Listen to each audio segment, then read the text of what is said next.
भगवान संबंधी अटल निश्चय 29 मार्च 1820 को जिसका गांव के जीवा भाई ने नित्यानंद स्वामी से प्रश्न किया, भगवान संबंधी अटल निश्चय किस प्रकार से हो सकता है? तब नित्यानंद स्वामी ने कहा, यदि कुसंगी लोगों से दूर रहें और संत का अधिकाधिक सत्संग करें तो उन संत की बातों से भगवान का अटल निश्चय हो जाता है, परंतु यदि कुसंगी लोगों का संग किया तो अडिग निश्चय नहीं हो सकता। तब श्री स्वामीनारायण भगवान बोले कि अब हम इसका उत्तर देते हैं कि भगवान संबंधी निश्चय केवल अपने जीव के कल्याण के लिए ही करना, लेकिन किसी पदार्थ की लालसा से नहीं करना।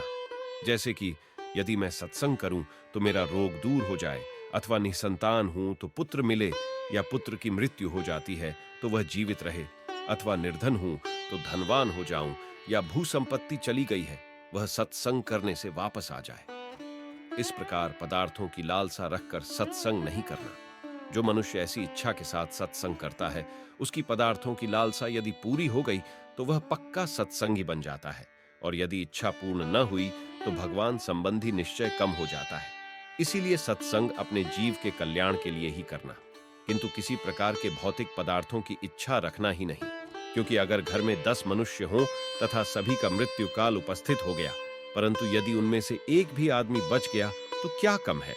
अथवा प्रारब्ध में यदि भिक्षा मांगने का योग हो और रोटियां खाने को मिले तो क्या कम है?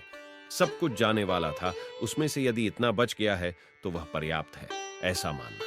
इस प्रकार अत्यधिक दुख आने वाला हो, वह परमेश्वर के आश्रय को ग्रहण करने से निश्चित रूप से कम तो होता है, परंतु जीव को यह बात समझ में नहीं आती। अन्यथा एक बात तो पक्की है कि किसी को सूली चढ़ने का योग हो तो ऐसा दुख केवल कांटा लगने मात्र से भी टल जाता है। इतना अंतर भगवान के आश्रय से पड़ता है। इस प्रसंग में एक वार्ता स्मरणीय है। एक गांव में बहुत चोर रहते थे, जिनमें से एक चोर साधु के पास बैठने के लिए जाया करता था। एक बार मार्ग में चलते हुए उस चोर के पैर में कांटा चुभ गया और वह आर पार निकल गया। उसका पैर सूज गया और इस हालत में वह चोरी करने के लिए नहीं जा सका। दूसरे चोर चोरी करने के लिए गए और एक राजा का खजाना लूटा। बहुत सा धन लेकर उन्होंने उसे आपस में बांट लिया।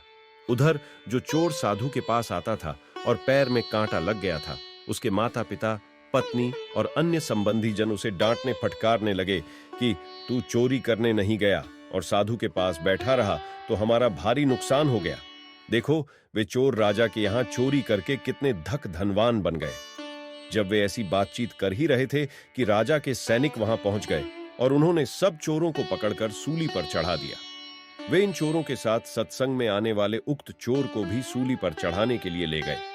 तब उस गांव के लोगों के साथ साधु ने आकर गवाही देते हुए बताया कि यह तो चोरी करने गया ही नहीं था, क्योंकि इसके पैर में कांटा लग गया था।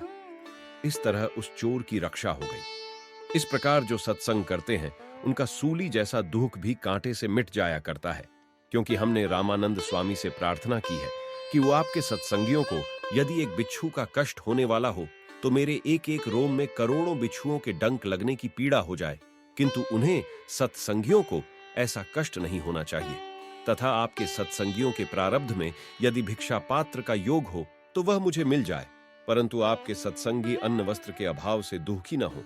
कृपया ये 2 वरदान मुझे दीजिए। इस प्रकार मैंने रामानंद स्वामी से 2 वरदान मांगे, जो उन्होंने मुझे प्रसन्नता पूर्वक दिए हैं। इसलिए जो कोई सत्संग करता है, उसे व्यवहार में यदि कोई दुख होने वाला हो तो भी वह नहीं हो पाता। फिर भी पदार्थ तो नाशवान ही है, इसलिए यदि पदार्थों की लालसा से कोई सत्संग करेगा तो उसके भगवान संबंधी निश्चय में संशय हुए बिना नहीं रहेगा। इसलिए सत्संग केवल निष्काम भाव से तथा अपने जीव के कल्याण के लिए ही करना, तभी अडिग निश्चय होगा। जय श्री स्वामीनारायण।